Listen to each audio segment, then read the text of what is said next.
Yeah. In 3, 2.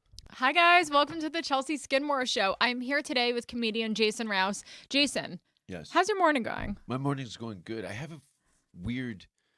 I don't know if I didn't sleep correctly. Can I get a little more heat in my headphones? we were talking about the band Slayer earlier, but Yeah. we are back to my morning. Yeah, I got up early after a late night here to have some breakfast with some family that was in town. Oh. Yeah. Are you from some Canada? Rouses. Yeah. Oh, okay. Where are you from? The South? What was that? No, that's just fun. Southern Belle? That's a bit of fun. I'm from New York, but do I have a Southern accent? No, but that was very kind of like you all kind of, I don't know. It's something I saw on Hee Haw in the 70s. What's hee-haw? Exactly. I was born in 71. So You can't say hee-haw without going, Hee Haw was a Hee-haw! very popular. Yeah, I know, right? But that was so vulnerable for me. it was a country western variety show. Kind of grand old opera type stuff when they'd have like world class, Johnny Cash and so on and so forth. But that was my keyhole to American culture was comedy sketch shows based on American stereotypes. Oh, yeah, because you guys had different television than us. You didn't even have MTV. I only know that because I had Tom Green on recently. Like we were on a deficit. No, just he didn't fix the headphones, by the way. You guys, we get I'd say probably at least. And when I say that, I haven't lived in the country. I haven't lived in Canada in like 20, maybe almost 20 years now.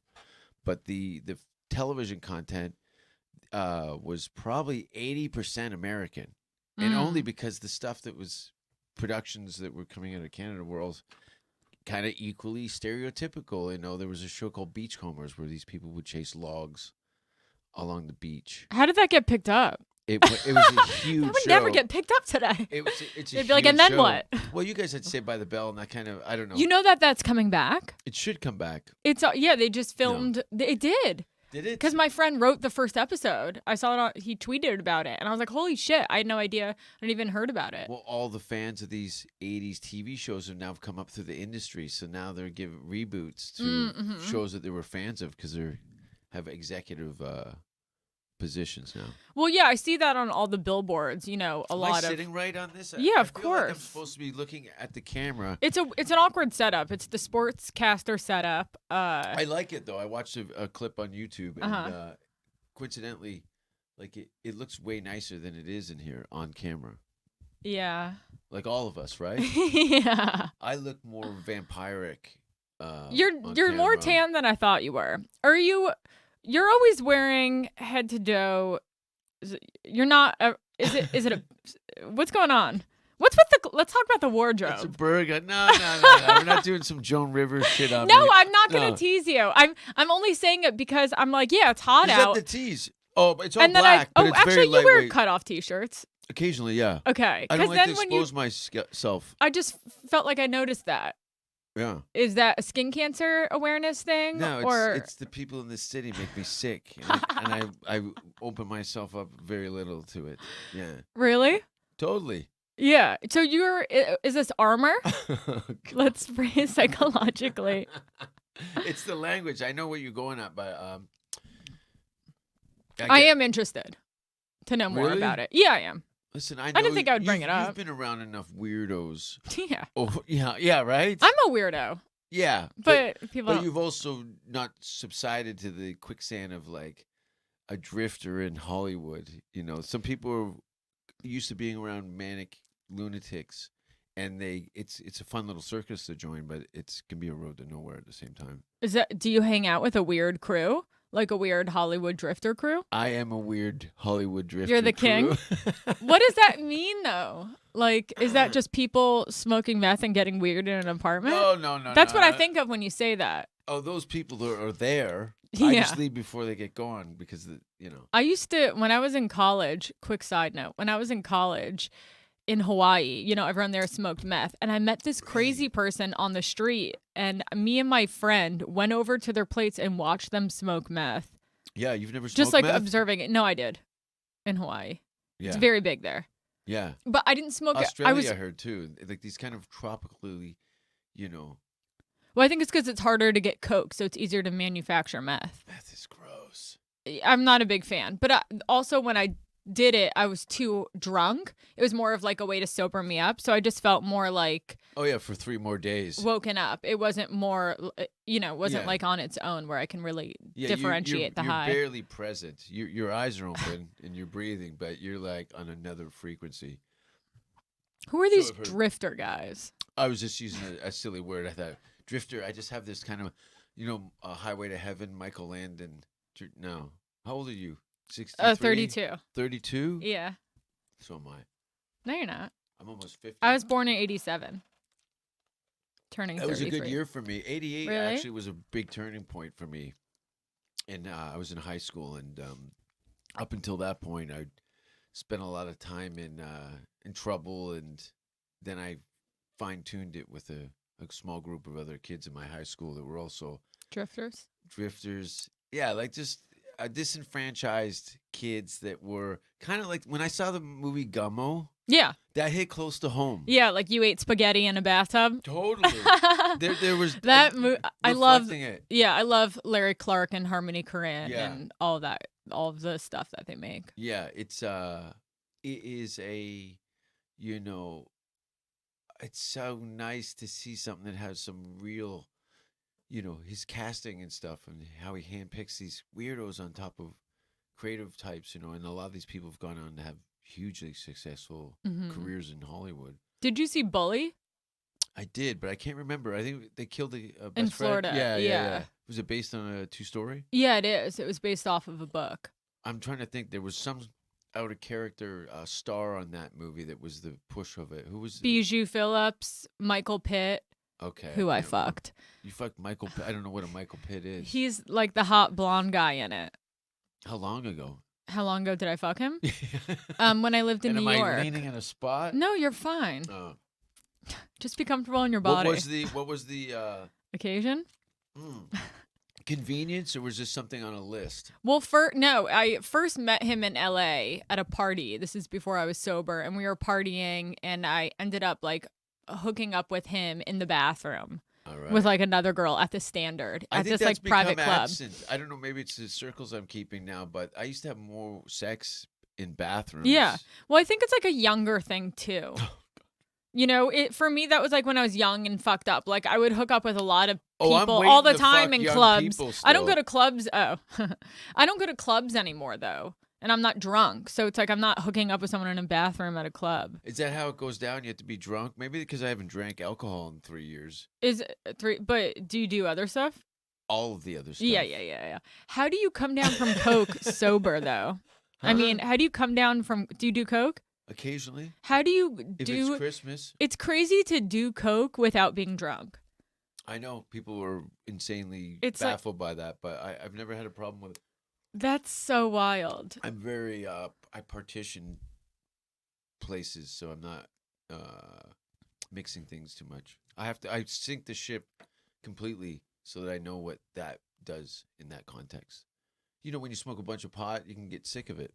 Drink Yeah. a bunch of alcohol, you can get sick of it. Mm-hmm.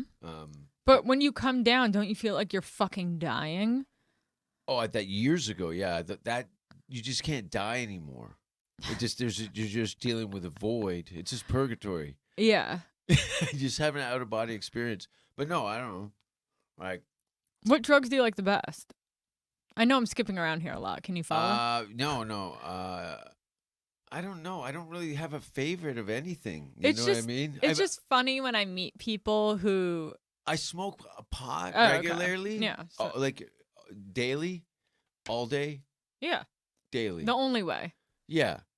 But when I'm in countries or something where that's not really an option, because you really get spoiled here, and I know you travel a little bit, and even coast to coast, never mind from country to country, you run into quality. Like you're spoiled here. People, I can't like I had some family here from Canada. They went and watched Sam's late show here. Yeah. At the world famous Comedy Store, and they the sponsors with Gino and at LA Speedweed and Absolute Abstracts. They gave him like just a handful of like free shit. And Yeah. They would have to be a series of planning to go on to get that kind of quality stuff in Canada. You know Really? what I mean, yeah. So it's not. What's the deal with weed up It's there? full legal. The whole country's legal, and edibles. So The whole country's why like is it California because it's government. They monetize. All the money went into packaging. So you got these medical grade packaging, and it's dog shit inside. really? Yeah, Wow. yeah. I was I horrified. didn't know about that. No, I don't know. I don't know what's if the quality. Apparently, they let the yield didn't come in time for the laws, and then the storage made all the weed dry, but they packaged it the time it got to the consumer. It's just a bunch of horseshit. So somebody who owned a packaging company and had a government contract, clearly, I could see it. We were laughing about it. You know how you have the like a cigarette package? It's literally the same kind of packaging with the codes and the barcodes and all the stats. It's overly. Come on. Yeah, I got sober California before figured out. weed was kind of like legal. So like, You don't smoke pot at all? no, I'm No. completely I can't. Yeah, of I can't course. do anything. Good. Yeah, I know. well, when I You're not smoked missing weed, I anything. smoked You did weed it from the all. moment I woke up to the moment, I can't do anything normal, or in moderation rather. But it's like, yeah, I got sober before like weed was also called flower. Like weed Yeah. was just fucking weed. I got But like kicked out of a today it's weed like, do you store. want flower? And I'm like, what is flower? Do you want like this? Do you want that? Fucking hippies. Yeah. Fucking hippies. It's like it's weed. Stop. I hate it Yeah. when people call it flower. It's like stop calling it flower. Well, this is the way as time moves That's forward. weed. They Rebrand. rebrand it with a word to make it accessible to the people that can exploit it. Yeah. Yeah. No. Yeah, weed's great, especially the edibles and stuff. But it's getting, it's so strong. Aren't they? I've Yeah. the times that I've eaten weed before, it was terrifying. It was Yeah. hallucinogenic. Yeah, It's like, yeah. does anyone have fun on an edible? In moderation, too yeah. much. But there's you get people who show off. So, but I can tell I smoke, and then you give them a couple 100 milligrams of a Rice Krispie square, and then they're bugging right out. Yeah, I ate one weed cookie and I was walking down the street in Hawaii and my legs stopped working. Yeah. And I couldn't Motor get up. skills. And I saw a dead cat and I started Mm. hysterically crying. Who knows if it was really there? Yeah. And I was like, leave me here. I can't get up. And I was like causing a scene on the street. Yeah. Like, that shit's not fun. It can really unravel you. It takes your third eye and then throws it down a kaleidoscope. That's interesting. Ugh. Takes your third eye and throws it down a kaleidoscope. Yeah. So are you a spiritual person to call out the third eye? Well, I think that might just be another way of like the center of yourself, and usually these ideas occur in your brain, kind of work out from there. I don't know what the religious undertones or something like that is, but I think projection and intention is key. Mm-hmm. And then, but the kaleidoscope, anyway. No, Yeah. I want to know. I like that. That was very I that have was my a moments cool of sentence. of epiphany. Yeah. But if you had a third eye, say this is your center of yourself, Mhm. right? It's a glowing sphere. We'll call it life or God. Yeah, it's there where your thoughts are formulated as you'd think in a three-dimensional world. And then flick that eye down a paper towel tube with a spiral of paint colors. I saw a spiral too. And shake it, and then try and deal with a dead animal and move your legs at the same time as you're having child traumas roll in and unicorns and rainbows. Yeah, that's a lot. And then it's just like it shuts down. I think that's what happens when people take acid too much. Is that what happened? Right? Have you taken a lot of acid? No, I've but taken a ton of it I've now. never taken acid because I was always I just really didn't mix well with hallucinogenics. I stopped after shrooms. But this guy from my high school, I guess he did too much acid and like he lost his fuck. mind. Yeah. I had a few of those dudes. And yeah, that's such a I haven't thought about that in a while, but it just made me think of that when you said that. And I was like, oh, that's just yeah. It's like I said, okay, now you got your third eye, your kaleidoscope, and then the acid's like a rubber band, and sometimes it doesn't come back in the middle of all that, and then you're left with I had a few friends. One of them was actually a school teacher. Wow. And he kept having anyway. He had a breakdown at one of his teaching gigs. I think he's In in the a- class, in the Yeah, middle of yeah. teaching. Do you remember what he did specifically? It was something to do. I want to say white knight. He kept saying he was a white knight, and he was having a fuck. This was years ago, and I was taking the same sheet of acid. Yeah. Did you have a white knight experience too? No. But then you're like, that's not a good batch. These guys, yeah, but you don't know what the batch is because the paper's like, I don't know, 500 doses, and they drop it in the middle and it runs out. So some things have more potency, and you don't know after the thing. So you get one that could be a hard dose at the wrong time, and you really don't come back from that. But you know, when you're a kid, like, you just do that. Like, you don't think twice about it. Oh, I do comedy, by the way. But you know what I mean? It's like, now I think twice about taking a Red Bull after 8 p.m. Taking a Red Bull. I was at the bar. Someone keeps offering me, a drink. And how many caffeinated drinks can you have after 8 o'clock? None. You're fucked. Yeah. You can't sleep. Yeah. I think that's why I had a weird tossy-turny night last night. Do you take anything to sleep? Mm-mm. I take Z-Quil every night. Really? Well, I take it. Is that a prescription? No, Z-Quil is an over-the-counter. You can get it at any pharmacy.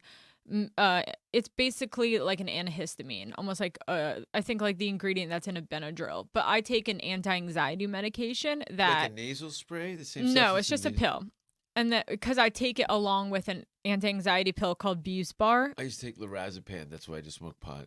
Oh, okay. Lorazepam, but that's not anti-anxiety. Yeah, which one? What's the other name for that? That's not. It's a Canadian brand, probably. I know, but that's not Ativan, Xanax, or Klonopin, is it? Is it one of those? It might be something like a Xanax. Yeah, that's what I it's thought. Kind of like a Xanax. I love Xanax, but what I can't. Is that? That's so. It's LA. incredible. No, it's. But what's the backswing of that? You get suicidal thoughts and shit? No, not at all. Those kind of medication, those types of anti-anxiety medications, Xanax, Klonopin, Ativan, those are the fun ones. But I'm taking one. What sense? Don't you the become fun lethargic and kind of unimpressed with life in general? No, it just makes everything float away. All of your anxieties. And it just makes you feel calm. But I can't take those because those are too fun for an addict. So I have to just take like a daily thing that regulates probably the things that go like this inside your body. When's if this stuff is absent from your life for like a month? I'll be fine. Are you a wreck? No, it's more like it's a week? new thing I just started taking the past year and a half. But anyways, I take the Z-Quil with it because it gives me insomnia. So I have to take something with it to make me go to sleep. It's a little petri dish. You got to mix your pharmaceuticals in the right times of the day during. No, that's one thing I've learned out here is the science between for health. Where do you shop? Why is everyone so curious about my attire? How can you not be? I'm going back to that. I want to get back to that. Boring here, though. Everyone's like, did you want to get back to comedy and talk about your first time on stage, or can I find out more about your rings? It's my 25th anniversary. Is it? On June 25th. Of doing stand-up? Mm-hmm. Wow. How old were you when you started? 25. Can we get back to that in a second? Mm-hmm. I need to finish out the outfits, and then we'll get into comedy, because I know you mentioned it, so. I collected things here and there from my travels and the jewelry and things. Actually, I got this necklace, and I haven't taken it off since. Well, I've been wearing it since my first trip to LA in 2001. Wow. Do you keep it on when you shower and sleep? No. Okay. It's a pain in the ass. Yeah. My skinny collarbones dig into the skulls. Yeah. Yeah. I don't. And there's a. Have you been to London, England? Of course. You know Camden. Is there Market? another London? Yeah, there's a London, Ontario, Canada. Oh, no one's thinking of that one. No, and they shouldn't. That place is fucked. But London? Anyway. Oh yeah, London, Canada. Of course. Yeah, London, Canada. Yeah. Okay. No, I haven't been to that Camden market. Town. Mm. You know the market in Camden? I don't think I went to Camden. It's kind of like, that flea market that they have at Fairfax High School? Yeah. But no shit, though. And then this is from the Great Frog, actually, who opened up a store next to Agent Provocateur. Do you know how much stuff I have from them? I love that you just mentioned Agent Provocateur. Yeah, I like that. Well, their stores are... I've seen the Great Frog. It must be because it's right next door. And there's this one's from the one in London. They actually, Oh. This is the last one of this gesture ring I had to have. And then what's that phrase of like the workout where it's not normcore, but it's like, what was that other one? It was like around that time. Do you know what I'm talking about? Normcore. It's not normcore. Well, this is something because it's so light. I'm wearing a lot of spandex, and Is that because it's daytime? it's because I'm getting ready to go and hike in the mountains after this, and I'm not going to. Will you take the necklace off for the hike? No. Really? Yeah, of course. Okay. I usually run it naked in a weight vest and just chase cats up and down the hill. Do you like hiking? Is that your preferred way of exercise? Because it's like more of like a you ever skip rope? Yeah, No? but not that much because I find it to be annoying. But I have a jump rope It's a good kind of like because it made me feel good to order it. mind yoga, like doing a long pace and being nature with headphones on. It gives me an idea to kind of plot out my thoughts. It's a spiritual experience. Kinda. I'm usually high, so that could be spiritual. But it's to connect with nature. Yeah, I'm a very Canadian that way. Mm-hmm. I love, the clarity of the silence of nature. It's cool. Have you ever been to Doheny Ranch? Why does that sound familiar? It's that's like my favorite little nature area to go on a walk. It's not a hard walk by any means, but you basically go all the way up Beverly. And then you get to the top. It's called Franklin Canyon Ranch. Okay. And they also call it Doheny Ranch, but it's beautiful. And it looks like, the East Coast. It probably looks like certain, it's really beautiful. Yeah. And they have a reservoir you can walk around. And then they also have like a straight walk through all these trees. And and then it opens up to a big field. Uh-huh. And it's really pretty. Somebody's brought it up. I'm kind of gearing up to do some like marathon stuff. We did. I talked a couple of my friends foolishly into a 16-hour walk from one city to another last fall of last year, and we're gonna do it again this year. But I want to do some like crazy treks. Yeah. What? I know. I feel like guys go through this. Of course, this is what happens when you've been sober with a band, because it kind of establishes, it gives you a kind of a measuring stick for your vitality and your athleticism. So, yeah, kind of. I guess it's an accomplishment too. When how many people your age and older that really just didn't take care of themselves, and they may as well be 70 years old. Yeah. And I'm really keen on traveling, so I like to be not sore all the time from not being mobile. Mm-hmm. Yeah, no, you're in good shape. I try and move enough to that I could survive traveling, and you get on airplanes and hotels, time zones and stuff, and bad diet, and this city allows you to kind of get ahead of that. Yeah, that's so It's true. a luxury. It's snowing. There's a foot of snow, where I'm from, and people are victims of the cold temperatures. Like I wake up in the morning. My bedroom window faces the Magic Castle. Like it's retarded. And then above that is that fucking Yoshi. Yeah. 100-year-old Hiroshima. Yeah, sushi place. So it's like a weird thing to see a castle, and then it looks like a dojo. It's a sushi restaurant, and then palm trees from a what is it? From your bedroom window. No, from my bedroom window, but from where I grew up. Anyway, yeah, I like to It's walk. a beautiful view. Yeah. So are you the type reason. of person then when you get to a hotel, you put your bag down and go right to the gym? Are you good about that type of stuff? No, I kind of just settle in and that kind of stuff, depending on what it is, and places and stuff and where I'm at. Sometimes but if there's a decent place to exercise close by, I'll try and take advantage of it. But it varies. I have long periods of time where I'm kind of just, if I get into, I'm at a hotel for a week or a couple of weeks or something like that, I'll just kind of shut myself out and allow some isolation to kind of plot out my revenge. Mm-hmm. So you're a pretty dirty comic, right? You're dirty. Isn't that how you would define? You're the dirtiest? I'm the dirtiest. So let me ask you about that. I'm So the worst. I'm a dirty comic too. And that's like, I find all the women comics now. It's so weird. I know, but The but I'm not trying to do it. I just, you know what? So there's that and there's that. And this must be a problem. I've seen this in the kind of the nerdy, like there's a lot of fake dirty girls. Yeah. Do you think I'm a fake Fakers? one or a real one? A real dirty girl or Yeah. a fake dirty girl? Do you think I'm a fake dirty comic or a real dirty comic? I think that your motive is not to be necessarily provocative, like some people. But it's what I have to talk about. All right, Do you know don't- what my? Don't yell at me. I know it's everyone. Yeah. Well, this is the problem. This being defensive to that is because spending too much time in this city, and you get caught up in the he said, she said, what's dirty and what's not. I just know funny people. You know what I mean? Like, well, when it's you get more away like from it, that's the stuff that comes to mind yeah. for me. That's the stuff that I want to say something There's a about. lot of fakers. There is, and I see that, and I was thinking about this. I think you girls, when I say you girls, Yeah. the female comics that are like legit,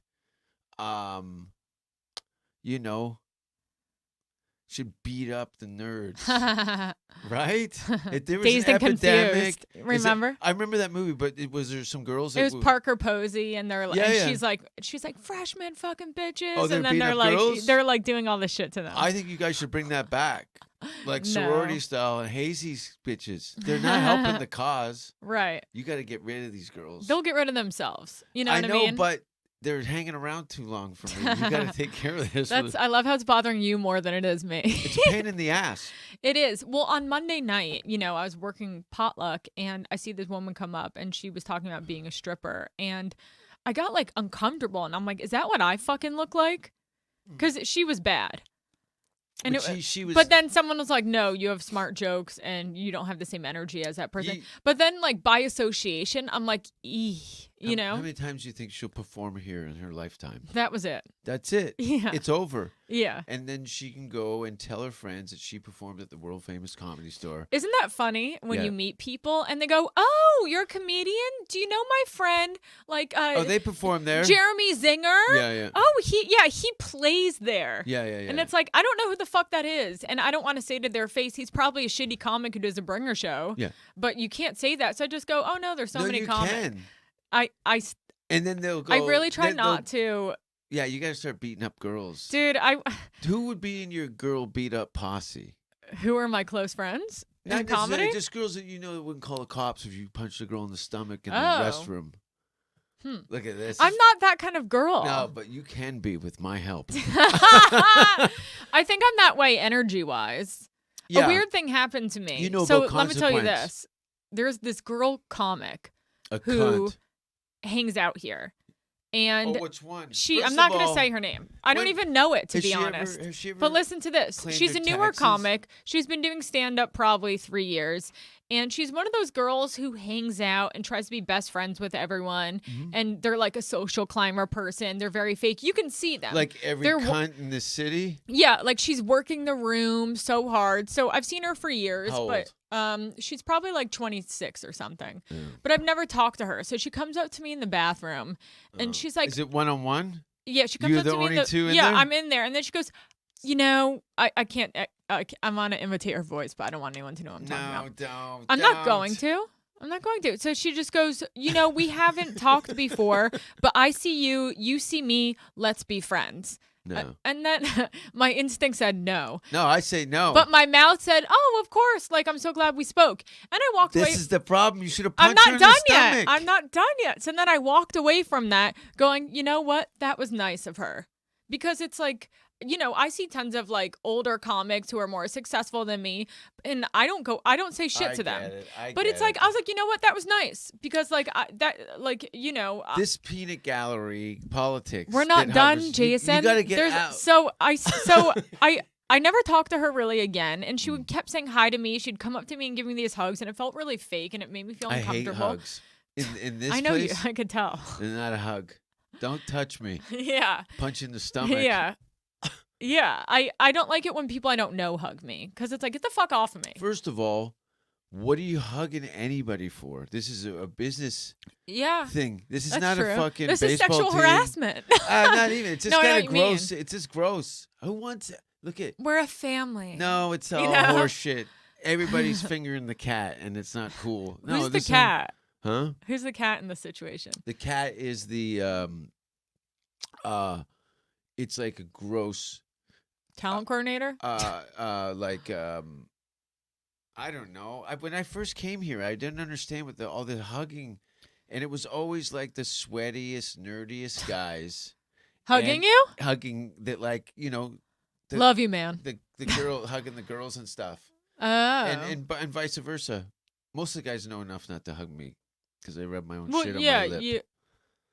But I'll do. I'm dead silent after you just said that. The girls. I see the guys. It's very. Well, yeah. So you know that fake thing, and she keeps going, "Hi, hi, hi," and then I was like, supposed to do the voice. I was like, "This, that's not her voice." And then I was like, "This bitch is fucking annoying me." So then she comes up to me on Monday, and she goes, "Did I do something wrong?" She comes right up in my face, and she goes, "Did I?" Because you weren't honest out of the gate in the bathroom. And well, said, I wasn't. I was I don't now. think you're cool. She said, "Did I do something wrong?" And I said, and I go, "What are you talking about?" And I was like a little bit on edge already, and she didn't come up to me at a good time, and I was like, I don't know you. I go, I don't know you. Yeah. And she goes, well, I say hi to you, and sometimes you don't answer me. I go, I work in a very chaotic environment. Yeah. I don't know you. I don't know anything about you. I don't know about your life. Your expectations of me You are said this? yes. That's very good. And I said, I don't know what you're expecting from me, but I can't deliver it. I'm sorry. Hi. I was in a bad mood when she said it, but she was like, that oh, was probably okay. the most honest thing that happened to her that day. But it's like, enough. I don't think it's fair to you're putting yourself on people when you do stuff like that. I'm just talking about one of the many types of personalities. You in a know as well club. as anybody that the tribe isn't real. She thinks because you're maybe a fellow female comic that there's automatically some camaraderie, but you know how dog eat dog it is. I'm not like that too. It's not like that. You know, I would like to be nice to everyone, but I don't like it when people. You don't have anything left for yourself. But I don't like it when people put themselves on me. And you know, like the person always comes up to you and they hug you, and you're like, I don't know your fucking name. Yeah. Like, just because I see you every week doesn't mean we have to hug. We're not friends. We don't hang out. So now I have to hug you when I see you. It's a visual display to show them that they have some sort of community here when it really doesn't. They're freaking out inside. So you started in Canada. I did. And you're big in Canada. No. Right? I had a peak in my career early 2000s, but I haven't, like I said, I moved to England in 2004 for like 6 years. Oh, really? And I haven't been back to Canada since. Is that right? Well, I mean, as a resident. Okay. Yeah. So but how yeah, long no, ago? Tell me about this peak in Canada. I made an impression. Yeah. What was that? Tell me more about that. Well, I know that's like a weird like lead in. No, it's cool. It's in '93 I move. I'm at my wit's end in my hometown. In what way? I'm in my 20s, no career. It's like a fucking sad Bon Jovi song, and decided to move to Vancouver reluctantly to get I knew that they made movies and TV shows in Vancouver. It was kind of the Hollywood North, and it was kind of the next step as an evolution to attain a green card and move to New York or LA. And 25 years later, anyway. So I move up to Vancouver, and I procrastinate for 2 years, kind of reinventing myself and finding out what this comedy thing was, because the only point of reference I had was like late night episodes of A&E at the Improv and Jim Carrey's early stand-up career and things like that. Living Color. I didn't know. There was nobody in show business in my family. They all worked in steel and blue-collar type. So I started to do amateur nights and realized that the city that I was fleeing from in my in the early 90s turned out to be the coast that had the most concentration of stand-up comedy clubs, like Los Angeles to New York, Vancouver, Toronto. Parallel kind of dynamics in comedy. So and had you wanted to do stand-up before that, or did you move because you just wanted to do something in entertainment? No, that was the thing. I had a friend who's aspiring actor, and being obsessed with like, practical jokes and all this early Jackass stuff that we saw. That's why Tom Green, it was like we all grew up with these guys it was all very familiar to our environment. As outrageous as it looked, that's how we spent our time, causing trouble with little shitty video cameras and stuff, and making these little comedy. I have video that I'm digitizing from '87 of us doing comedy sketches. Oh wow. Yeah, it's hilarious. They're very, very funny. Um,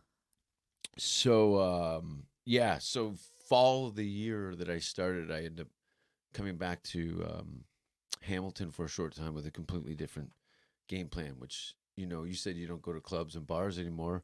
I completely amputated. I got completely sober when I started doing comedy.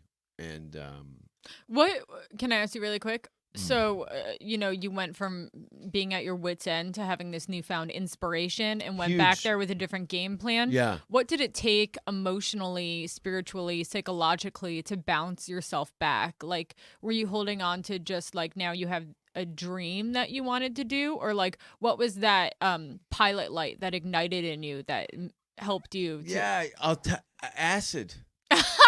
Yeah. I did not expect that answer. Acid, a combination of a series of kind of crossroads that kind of all come together in a time. I'm in Vancouver.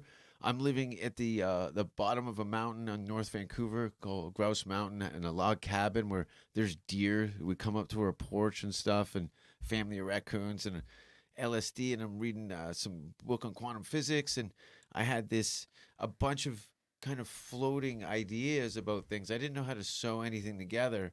And then after this, or during this LSD trip, I'd kind of seen these kind of cards folding on as far as like that way.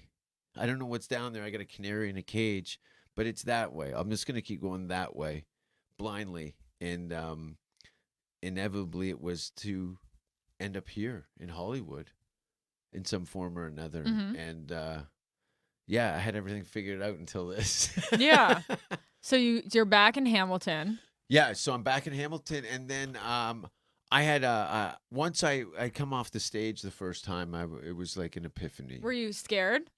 I couldn't sleep for a couple nights. Knowing you were going to be doing it? Yeah.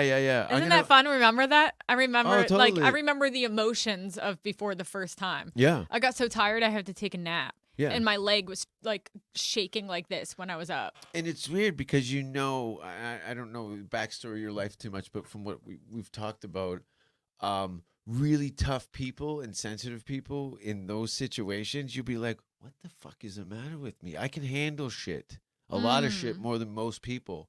And then you're standing backstage waiting to go, it's like you're finally doing something you really want to do, and it's Nowhere a to different hide. type of fear. Sure. Yeah. Yeah. I And you have to do it. You know you have to do it. So I it's set like deadlines and all these things that would allow me to put me in situations where I'd either feel king or terrible and shamed. And okay, back to the drawing board. I love that the comedy and tragedy of the whole dynamic of it. But yeah, so I go home, reapproach my life in my hometown. I reluctantly, but I knew by looking at a map, I go, there's 15, 20 comedy clubs within an hour of the major city, where on the West Coast, these guys are driving 8 hours to bomb in a small Canadian village. And I wasn't going to accumulate the stage time that I needed. So after a short stint in home, I got a scholarship to a college for writing and performing, and that allowed me to move to Toronto. And then I just ripped through everything very quickly. And yeah, it was fucked. What do you mean? Rip through everything? Well, because I don't know, maybe I put this on myself, but I was a bit of a like an outsider in a I had a stigma attached being from the city of Hamilton. Really? There was a lot of things coming. Toronto and Hamilton had a kind of rivalry, and in the comedy community. Yeah, I know. This is the thing, right? Yeah. That's it. I think All you're right. fine now. Just don't go too far. And I didn't want to do it in the traditional. I respected it and appreciated the more traditional ideas of what stand-up comedy was, but Jim Carrey had been such an impression of like, oh, you can do this a variety of different ways. And Oh yeah, he's from Canada. Yeah. And he was kind of an impressionist at first, right? Yeah. Yeah. Only. Only. Okay, that's Only. And then I think after he'd gotten his sitcom here in Los Angeles, as a teenager, I think maybe 20 or something like that, he kind of threw out his act and came back to stand up and and Living Color and so on and so forth. But yeah, so he was and someone you were looking up to, and it was like, wow, a guy from Canada can do it. I can do it, kind of thing. well, not necessarily. It's like I can inherit some of his blind faith and fearlessness. Mm-hmm. You know what I mean? And not worrying about failure and not crippling myself with what other people might think. Mm-hmm. And some Other people, people's perception of course, and judgment and stuff. yeah. Yeah. It took me a long time to get away from that kind of stuff. And was that because of your material or just the sheer idea of you performing? Probably the material Okay. and the me performing. It was a little A and B. But keep in mind, this is like year one. I'm trying to find my stage legs. So. And were you always a dirty comic then? No, there's an hour special on YouTube you can check where it was an hour of clean comedy. Really? Yeah. Oh, I didn't know that. Yeah, I did, and I won an award. And was allowed that me the to get Gemini Award I the saw? Gemini, I saw that when I Googled you. it was a Canadian. And I was like, what is the Gemini Award? That's kind of fun. It's nice. It's like it's like an Emmy equivalent Wow. in Canada. So it Oh my put God. me That's in a awesome. position. But every time I got an award in Canada for something in my field, my career would actually slow down. It was the weirdest Really? thing. Yeah. That's so odd. Well, there's nowhere to put me. Huh? There's no. I said two words at the same time. Okay. There's I'm nowhere. glad I didn't pretend I knew what you just said. Oh yeah. There's nowhere to go. You've got the. Once you get a certain point, then what? Yeah, Is that what you mean? exactly. Like once you get an Oscar, now what? That was the movie I made. Yeah. Do I have another one? Yeah, That kind of thing? exactly. And even the acknowledgments, but financially too, it was I'm really on. This is the top of the. This is it. Did it feel good to what did it feel like reaching that top part and being like, Well, it's now Canadian. what? It's like I know, the but Special still, Olympics. but I'm sure it's felt very. It doesn't matter that it was in Canada. If you're receiving a top Well- award and you're feeling this is what it's like to be at the top, I'm curious to know what it feels like to be up there. It felt like I was smothering against a glass ceiling while the water was coming up, drowning. Really? Yeah. It's interesting because you'd think it was the opposite. You would think. So walk me through that. Why were you feeling I had to like get out of that box, so I found out that I could. My grandfather, being British, allowed me to get an ancestry visa, and I had been turned back from the U.S. Border. I had an ex-girlfriend call customs on me and get me blacklisted from the United States. So Did you tell that on International Bad Boys? I feel like that sounds like I a think familiar story. Yeah. Okay. It's because Sam had her on, because she's in the sex industry. Sam had her on the Naughty Show podcast Oh. sometime. Anyway, there's a whole thing there. Yeah. So you decided to go to England because Yeah. you couldn't go to the U.S. So and that was the next best. All these, the special that I had done in 2000 was about as much as I was going to play ball with the industry. And then when I went to Europe, in terms of doing like things their way, clean for them, yeah, all for you, none being- for me. be more cheeky than excessive. Mm. So it was more slapstick, physical stuff. Oh, really? Yeah, and I can't with imagine material. you doing that. There's a hilarious if you go. Yeah. Anyway, Give me a taste. no. I put it on to embarrass myself, to motivate myself because Oh, it's wow. so dated. But Did it? Let me quickly ask you. Did it feel like you weren't doing the type of material you wanted to do, or is that what you wanted to do at that time? I think that was the first experience that I had at that time for an hour that I'd meticulously and just more or less it was the punchlines were there, and that's all I really cared about at that time, was to make sure that I landed on my feet where I wanted to, but not necessarily what the narrative of it was going to be. It was a little more. It was very disjointed and kind of cut and paste. Mm-hmm. Choppy. A little choppy, but I had enough on stage uh, physicality and Gave a good performance. I gave a good performance, and the pieces were a little disjointed, but It worked. It worked. It worked. It worked. Russell Peters was my warm-up guy for that. Shut the fuck up. How Yeah. funny is that? Yeah. Yeah. And oh yeah. Fuck yeah. Were you nervous when you shot it? No, because I've been so like 8-miled myself leading up to that point because not only What do you was mean I, by 8-miled? I'm thinking about the like, movie right now. Yeah, exactly that. But And I'm like, even okay, you're standing in front of a fire pit rapping. What does that mean? kind of like that. You know what I mean? Like, Rose up. I had all this ridicule. Now I've got this 1-hour special after I've been doing comedy for maybe 6 years at that time. Really? Oh, wow. So I went from open mics to headliner in like less than 3 years, I think. Wow. And that's just because you kept creating a lot of material more than others. No, because I was blowing the other acts completely off the stage, and I was forced to be moved up. Sorry. They couldn't follow you. Well, I had something to prove, you know. Yeah. I don't really carry that now. I don't care, but when there was certain headline, it was like that's not going to go anywhere, kind of shit. So I We'll see. was systematically, and then I had yeah, I fucked it up. I tore. That's why they say, "Oh, Jason Rouse, this is Canada," but I really made a pretty good impression, set a standard for a whole different kind of genre of comedy. Really? Country, yeah. What kind? Well, so much so that they had to have a meeting one day. Who? So they had a meeting. Who's they?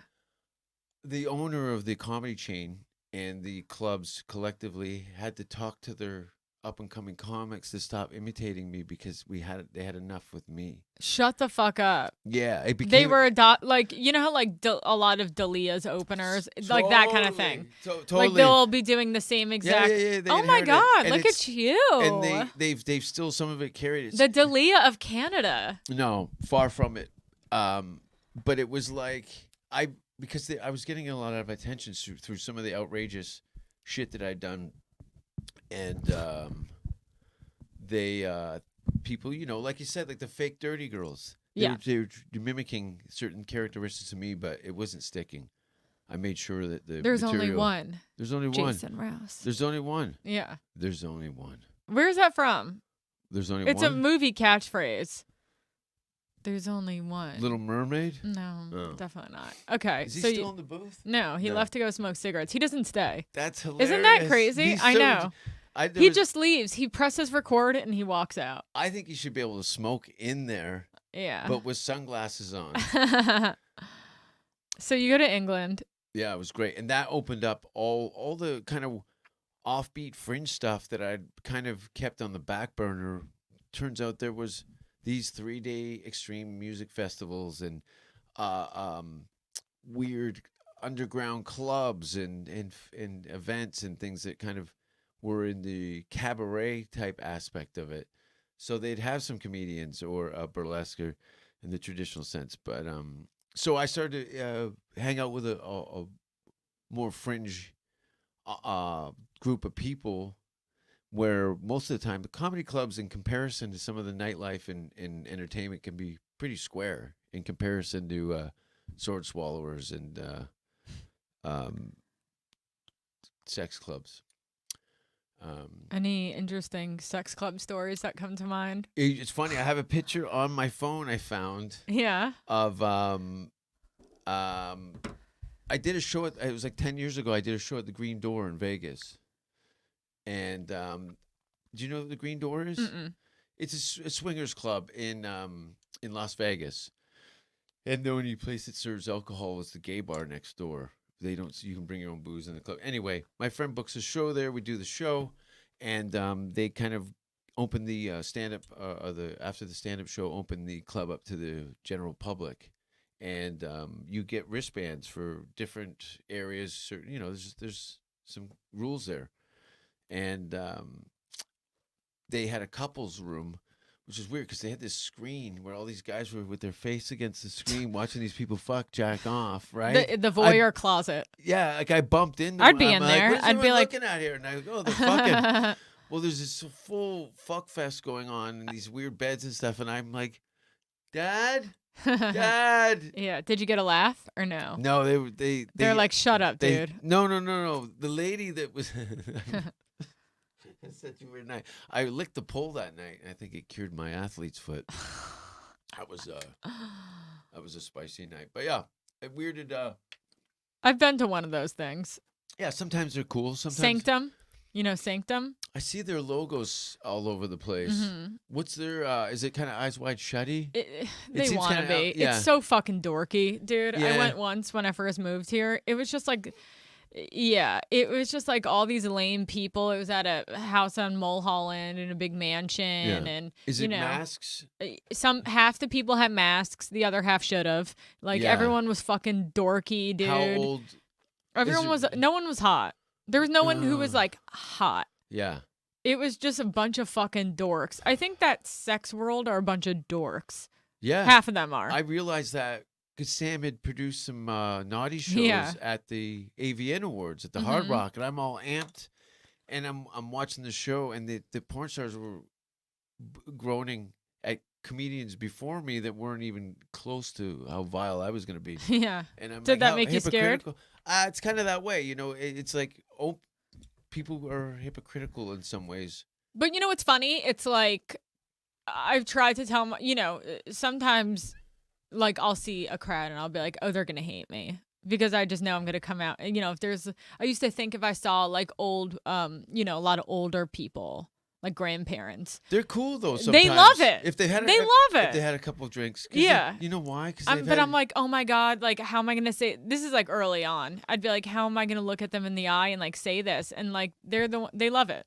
Some of those. It's the youngest people who are the fucking nightmares. The gentards. Gentards? Yeah, that's a joke I have. Generation Z or Z-tards. I like them rebranding the generation because they're a pain in the ass. Yeah. 20-year-old girls. Those are the people who are like, oh. Yeah. And it's like. They forgot how to laugh because what is that? What happened? What happened to them? Because you didn't have to deal with the. Your parents didn't teach you what was funny when you were I don't get it. No, because your parents aren't teaching. The phone is teaching. So the phone is teaching opinions. Yeah, and likes and how so you lose a certain kind of communications. Mm-hmm. Like I was saying to somebody last night, we're slowly canceling ourselves out of humanity. With just people who can't even connect. And you ever do stuff and people just like look at you like they're bummed for you now? Like instead of laughing, they just like heroin? They just like feel bad for you. They're just like. Oh, well then. That's like the worst. I go in on I had them. a meltdown from that on Monday night. I was trying some new stuff that was like, vulnerable, kind of taking a look back at my past and how I made a lot of dumb mistakes. And like, I was trying to laugh about it and be like, how embarrassing. Like, I was such an idiot. Like, these things happen and these things happen, and people were just like bummed for me. Like, it was just like a lot of women just like. Well, maybe they were self-reflecting on some of the kind of shitty things that they've had to deal with. I didn't think of that. I was only thinking of myself. And they're just like, we came here to have a good time. Yeah, of course. Well, you have to be selfish in those situations. Yeah, I'm going to have to figure out a way to make it work. They're on your bus, and you can get on and off. There's no lock on that door. Yeah, because I want to get into that kind of stuff more, but I think I need to just figure out the approach because there was something missing there. You need to get out of the city for a couple weeks. Like, get out of Los Angeles. That's like the thing. It's like, when like me and Steven, I was featuring for Joey. We had the best fucking weekend. So much fun. Real audience. His crowds, they love it. They're so awesome. I come back Monday and fucking bomb in front of a bunch of fucking dumb fucks. Nobody's. And I'm like, yeah. Groupons. Totally. Yeah. And like, I hate that. That's okay. Yeah. That's the pendulum. You know what I mean? You can't live on heroin. It's like I hate being humbled every Monday. But that's the angst that you'll have to bear for the rest of your creative career. Mm-hmm. It's that you're constantly regrouping. Part of me is like, I need to not even go back to potluck anymore on Mondays because I'm just over it. I told you and Steven before, like, go away for a week. Yeah. And just kind of do a venue. It's incredible when you're out, when you're just, Yeah, your compass is not square in this town. Mhm. This is not a real place to get your shit together. It's here to shine. But if you got a a a, a stand-up career that doesn't work outside of this place, then it doesn't carry. Yeah. You know what I mean? Like, look at just see outside here today, Dave Attell. Mhm. That's club work. Mhm. Relentless. Incredible. Yeah, yeah. He's my favorite. He's so funny. Right? It's insane. Yeah. Yeah, I was watching him actually on Monday. How was that? It gets too crowded up there, and Well, he's just like it's so effortless. but because he's so Jedi, it is effortless. It's like the monk. It's like if you're not listening, you missed it, and he's not fucking repeating it for you. Exactly, and don't ask him to repeat it because he'll come back with 100. But there's so much gold. It's like Yeah. every single thing. It's like it's airtight. It's just Yeah. perfection. Yeah, Dave's been sharpening that sword Yeah. for over 30 years. Yeah. In a multitude. In the classic It form feels of- magical. You know, there's certain people you watch and It's totally it magical. just feels like How can you manifest through the spoken word those kind of reactions from a bunch of people who just met you? You know what I mean? It's like it's fun. Oprah. Yeah, I know. Yeah, right? Yeah, there's some people who have personalities, but that's all hard work. Mm-hmm. You know what I mean? Mm-hmm. But that's the kind of shit you want to do. There's nowhere in the English speaking world that he can't perform and kill it. Yeah. It's so, Undeniable. It's so he's sharpened that blade. Who are your favorite comics? He's one of them. People that I like here, I really love watching Fahim. Mm-hmm. You Yeah, know? because he goes on the road. That's why he looks effortless too. Yeah, but he also just like he isn't like anyone else. No, he's Like- I generally connect. I think we chat casually in our work environments and stuff. But there's a couple of people you get a read on, and I'm like, yeah, I'm gonna work with this guy. He's a long-term Mhm. personality in my life. I don't really see him going anywhere other than show business. Yeah, and I like watching Neil Brennan because I think he's a great writer, Mm-hmm. and I just love the way his mind thinks. I like watching Eric Griffin because I think I like his point of view, and I like his performance. Who haven't you seen that you? But these are a lot of store people. I Yeah, they're mean, all people store outside people. the store, like I can't think of any off the top of my head. Mm-hmm. I'd have like if you mentioned someone, I'd be like, oh yeah, I like them. Yeah. But like my go-to thoughts when I get this question are people I just watch at the store weekly. Yeah. You get the Ivy League group of comedians are coming Mhm. through here on a weekly, Yeah. What about nightly you? basis. Well, of course, Dave. You know. Yeah. He's a treat. he's a total treat. You know, that's just Yeah. a treat to watch him. Yeah. Yeah. And I'm kind of glad he's not around here all the time. Like, there's a lot Yeah. of great Because comedians it in feels here. very special when you get to catch it. Totally. He was my Totally. first stand-up show I watched when I was 16 in New Really? York. Yeah. That explains a lot. He does Really? make an impression, Yeah. right? Yeah. Of like, oh, this guy's just a legit black belt. Yes. Yes. You know. Yeah, it's cool to see that stuff. There's a few people that have that kind of effect. Who? I like Isn't this like a vulnerable question? what comics that you like? No. No, I like not very many. Who do you like here? Nobody. Really? Yeah, of course. Who do I, honestly? Okay, outside of the you know like a Burr. Yeah. There's really at any point you could walk into the room and find entertainment Mm-hmm. in Burr. I love Holtzman, Yeah. right? Holtzman and Joey.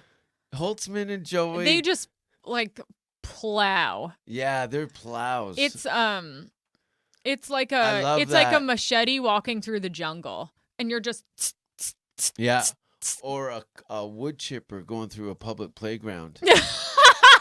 All the kids get it. Yeah, I love it. I love that steamroller, you know. And yeah, I love that.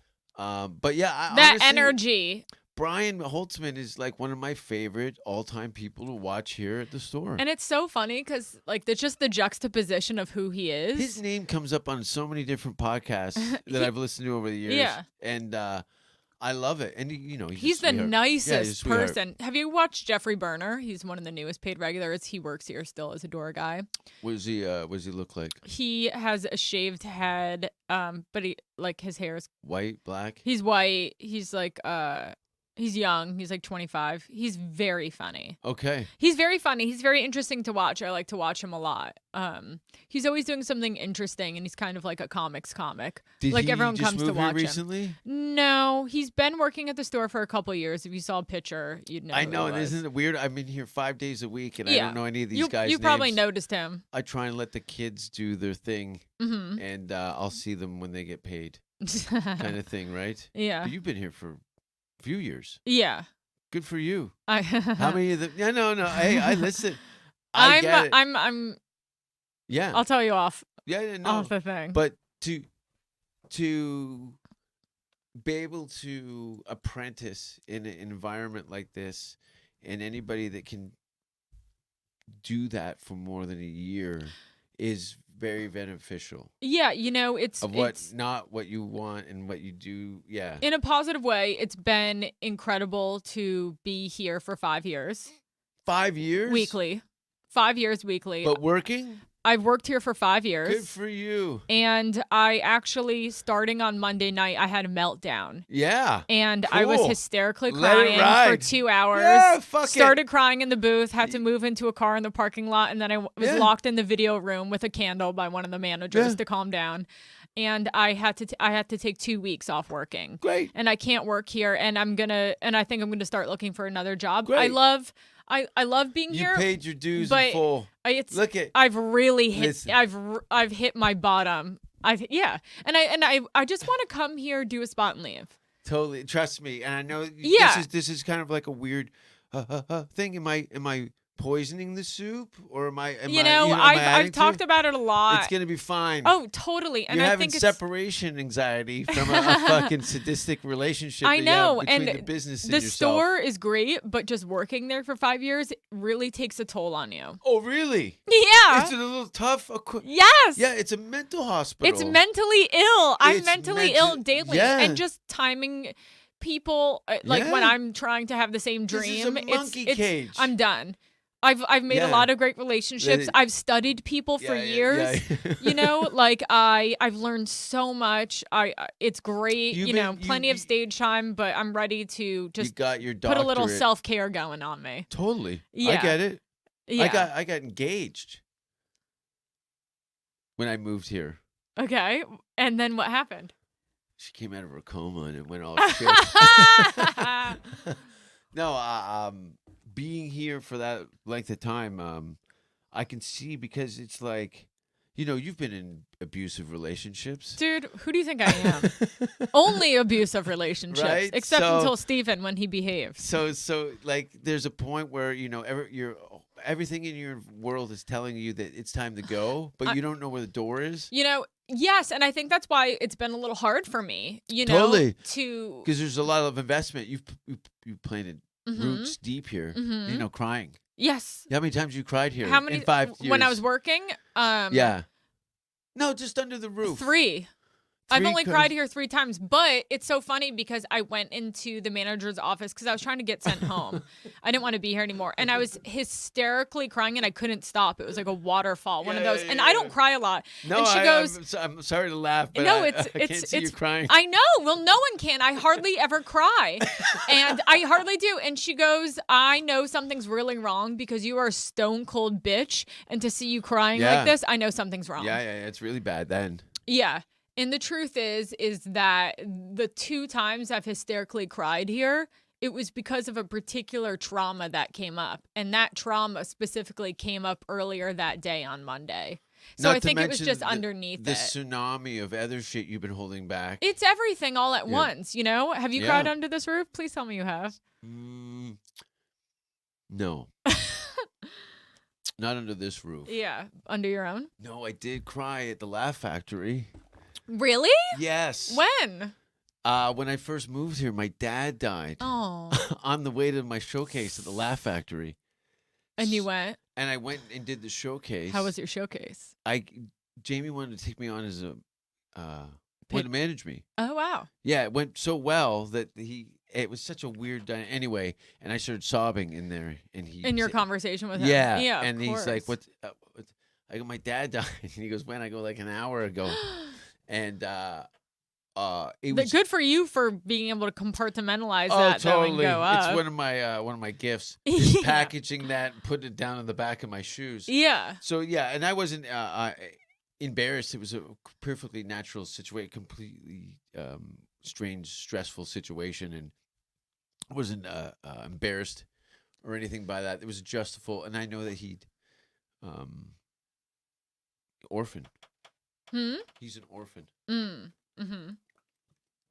Your parents alive? Yeah. My dad didn't know his dad, though. Like, he did, but he left him. Does that count as an orphan? No, it's when both of your parents are dead. Oh. That's an orphan. Yeah, actually, I knew that. You seem a little disappointed that your dad's not an orphan. No, I just wanted to explain some stuff. Yeah. Oh, so he's an orphan. So was he in a foster home? Who? I don't know. I think he had some family members that were supposed to pick him up from the airport, and they were killed in a car accident Oh, on the way to pick him up God. after his parents died in his home country or something. I think something online. What's his home country? I don't know. Somewhere where English isn't very good. Your dad? No. No, I'm talking about Your dad's parents. Jamie at the Laugh Factory. Oh. Yeah, my parents. My dad's dead. Yeah, but is your dad an orphan? No. You're talking about Jamie's family. Yeah. Thought you were talking about yours. Yeah. Okay, now we can keep going. I've had a weird sleep last night. It's totally fucked my head up What a happened little with bit. the sleep? I don't know. I think I feel uncomfortable with like the clarity. Like when we come in earlier, like I'm like, can you put some music in my headphones? The quiet is driving me insane. What's going on? I'm just gearing up for some stuff, and I'm trying to You're get a little nervous things- energy? Not nervous at all. I'm just like trying to make some things happen in these certain time frames that I've pictured for myself. So Yeah, it's hard to let go. yeah, when you manage yourself and do all your own shit, there's these things that kind of trickle in of, oh, okay, I gotta get on this, or it's not gonna be where I want it when I need it, kind of thing. Your nails are very tuned. Tuned? Yeah. What do you mean tuned? Like on point. Yeah, but Yeah, well, that's a chip. It's gonna happen, but yeah. thank you. Yeah.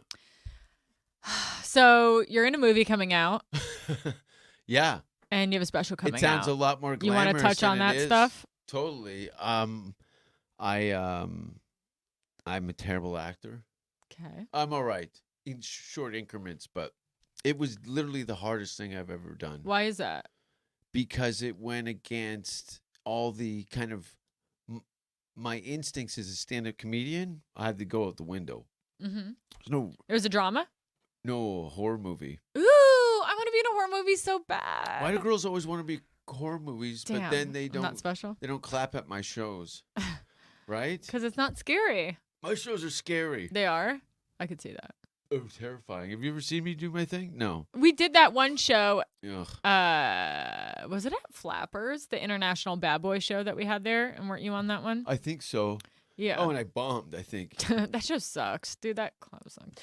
I can't. Yeah. I only go to this Laugh Factory, the store, and the Improv. The rest of outside of New York Mhm. and a few clubs there, I have no interest in any of the other stuff.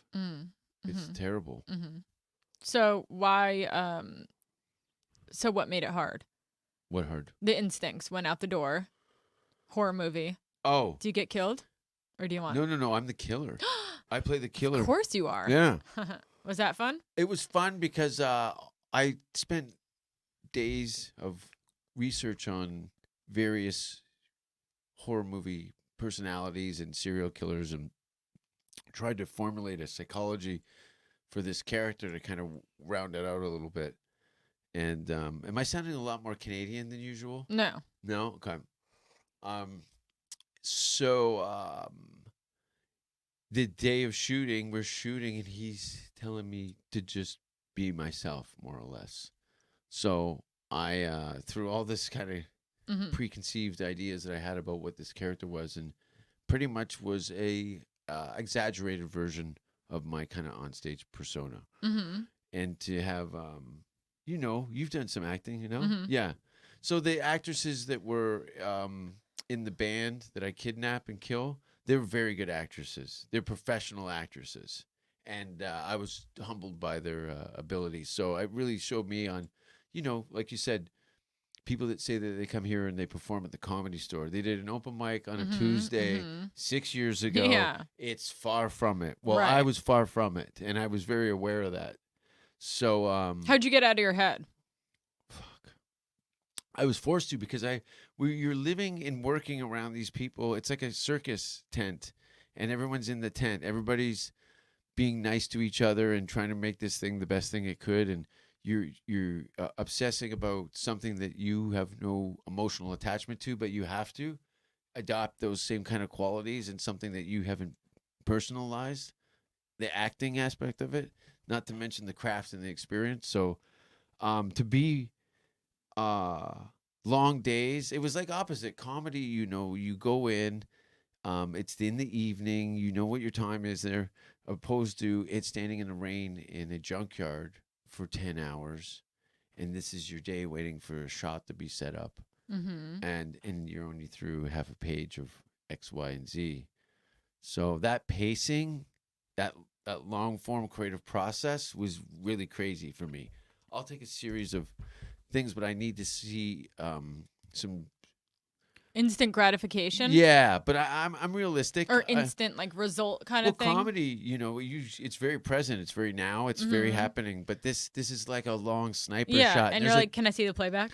yeah, I tried to ignore all Yeah, that. I that's really good. separated myself from it because I didn't want to micromanage it in a way of being a pain in the ass because of my ego. Because it had nothing to do with me. Mm-hmm. I was just a tool that was part of this elaborate watch, and so yeah, it was very difficult. But it was something that I always wanted to do, was play a serious role in a dark comedy or a horror movie. So that will be coming out this year. That's awesome. And it was What was it called? Spare Parts. Great. It's pretty cool. Yeah. I hope it's good. The director said the following week after we wrapped up shooting, I was standing in the alleyway, like kind of like the back area of the Comedy Store, the Toronto Yuck Yucks, and I'm not looking at anything. I'm just formulating a thoughts. Mm-hmm. Did you just see a pigeon run up? No, I just looked to see if Mike was back, and he He's wasn't. sleeping. He's not there. Oh, he's there. Okay. He's the Dr. Johnny Fever of the Comedy Store. I just like to know he's there. You know what I mean? There's something stoic. It's just and like a sense of comforting about comfort. him. Yeah. It's a sense of comfort to just know he's there at all times. Yeah. I feel relaxed. I feel relaxed For the first time. a few times. What were we talking about? The film, Oh, the special. yeah. The film's gonna be fine. I was standing in the alleyway after getting ready to go on stage, and the director had come out and said you were good because I had concerns. I knew that they were gonna have to edit quite a bit, in smaller increments because these long scenes, I couldn't keep the stamina because it was start, stop, and it was exhausting Mm-hmm. to get up to the podium and then step back down and then get back up. It wasn't really the way I like to be creative, but I enjoyed it and it was cool. Yeah. And then you I just took Jesus filmed the into my- special? I filmed a special last year actually in Copenhagen Wow. Why'd you choose there? because it was the only place they'd laugh still. You Um, have a lot of fans in Europe. well, I just went. I kept Okay. going. I used to go to Finland when they didn't even have English speaking comedy there. So with the English, is English speaking comedy a big deal there? Yeah, Right? I'm sure a lot of people want to come out and yeah. see that. They have a huge. Like, do you know what's going on? No. No idea. There's a whole thing. I'd say, I don't know. No, the whole world is doing English comedy. No shit. Yeah, name a country. Yeah. It's Can you name a country? Argentina? The first one that came to mind for some reason. No, I don't think so. But I bet you Argentina. But yeah, Europe loves. yeah, Poland, Germany, Slovenia, Croatia, Hungary, Sweden, Norway, Finland, Denmark, Iceland. England, of course. all these countries are doing their 10th anniversary of a comedy festival of sorts. So it's completely globalized. Even countries that didn't have English as a first language, they'd still have like an English night. Yeah. A lot of expats in some countries, and other ones are just people that speak fucking a few languages. It's kind of nice, actually, especially when you get to do crossover. Like I'll use some sort of punctuation or a word that's localized that completely they know, and they can't believe that you're saying Yeah. it. You know, it's usually a curse Little word. trick. Totally. It's a fun way, you know, especially You come if it's out, you're like, very- welcome in. They're like, ah. Yeah. No, I'm just kidding. Yeah, I totally. know that's welcome in Norwegian. The only thing I know. Yeah. They yeah, How many shows did you do when you taped it? two Okay. on the night. And you felt good? Yeah, the second one it was definitely the first one I didn't like that much, but the second one was cool. And so it's gonna be right. where are you gonna release it? That's a bit of a surprise. A lot of people are doing YouTube now. Oh wait, it's a surprise to you or to us? It's gonna be a surprise to everybody. I'll know the date that I've kind of penciled in my head is July 1st. Okay. The first part's gonna come out, and then the second part will come out on the 4th of July. Ooh. Love it. Yeah, it's gonna be cool. And we shot it in an old jazz club in Copenhagen. That's cool. And it's very much modeled after Blade Runner. It takes place in the future. There's a trailer and Your set? yeah, like the it's like a movie with a Your stand-up special yeah, takes place in the future. in the future. Yeah. The whole set is like jokes about the future? No. Because that's kind of creative. It is, but because my comedy doesn't have a place in time, because it's my place in time. Timeless. In that sense. So there's no address to current subjects or pop culture. Oh. It's all deviant behavior and weird taboos and my own mental shit. So after reviewing it, and kind of how I read it was to make it in the future. That's cool. Near future. I like that. It's very Nicholas Refn. A lot of red lighting. Do you know who Nicholas Refn is? Drive. Oh yeah. Bronson. Very cool. Neon? Neon Demon. Yeah. So that guy. did you get like did you set it up to look like that? Yeah. Very I cool. got a trailer on What here. are you wearing in it? Some Uh, badass fighting outfit? No. It's kind of I wanted to have a kind of John Carpenter futuristic horror kind of theme to it. So That sounds very cool. it's like I'm wearing like this leathered V long sleeve shirt and Have you ever been Mm. scared but laughing at the same time? me No, is that like the vibe? kinda. It's kind of like it's a post-apocalyptic thing where social justice warriors and this climate that we're in now is not only getting worse, it's globalizing. So now that comedy live performances in general become outlawed in the world. So there's curfews and things like this. So I've been brought in secretly to perform in an underground nightclub in Denmark in the future. That's very cool. And there's more, but I can't tell you Oh anything. my as god, much that's as I very wanna do it. creative. I'm pretty And creative. so you had this really interesting, creative, different idea. Did it have to be explained to the audience, or were they able to catch on with, I guess, No, the series of? because the audience didn't know. They didn't. But I guess you set it up with how you. There's a trailer. Okay. An opening minute and a half thing that happens that leads And they me- watch it beforehand. No, they didn't have the luxury of that. So, but the home viewing audience will see. How did they get on the page though of what was going on? I just had to do the lighting Mhm. and make it look a little sci-fi Mhm. and just a film noir Yeah. aspect of it, and it looks kind of That sounds modern, awesome. but not. What time? You know, it was at night. It was raining in Denmark, and it was cool because the last 2 weeks of December in Denmark, these motherfuckers, they go 4th of July for 2 weeks, fireworks and stuff. Oh. So we got shots of me running over the bridge because I wake up in a stranger's home. Sounds very cinematic. It's completely cinematic. It's about 10 minutes of storyline booked in Wow. and 50 minutes of stand-up comedy. That's so fucking cool. It's going to be crazy. That sounds really, really cool and We'll see. very interesting and unique. And I wanted and to I definitely change want to it. check it I out. want to change it. It's been I had that special.